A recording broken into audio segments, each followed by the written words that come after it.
Free. Dapat yung ginawag ko na yun. Kasi lang, matialala lang namin namin. Oh, malapit na. Sa anong araw yan? Na 3. Martes po. Tuesday. Tuesday. Ako kahit ako din ako.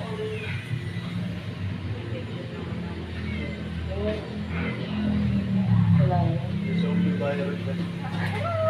Isit na puso yun.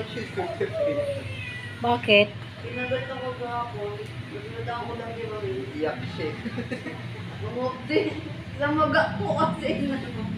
Pinagat. Kumusta ang pakiramdam mo? May injection naman ako, diba? Kaya sin-injection naman ako. Anti-tetano lang yun ako.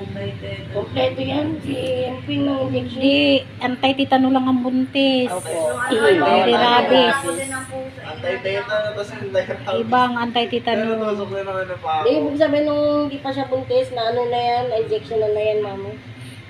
Kailan lang bago siya nabuntis? Bakit? Na ano rin siya ng asa ba, pusa? Oo, pusa din. Ah, mayroon ka ng Oo, panglaban sa kompleto siya ng katawan. inject. Hindi, ibig sabihin nag-cycle na yung anti-rabies sa kanya. Mm. Alam mo yung kapitbahay namin?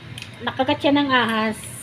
Namatay na. Hindi, natakbo siya sa agad sa ospital na anti-venom na siya, no. Alam mo lahat ng kumakagat sa kanya ngayon, maaso, mapusa, mamamatay. Dahil dun sa Parang may venom. rabies na rin siya. Hindi, may venom siya sa katawan. Venom, yung ano ng ahas. Mahulam. Kaya nga, parang ano, may, ano na siya, ano ba to, rabies? Venom, yung pagtuklaw ng ahas sa kanya, pumasok yung venom. Di ba pumasok sa katawan yung venom ng cobra.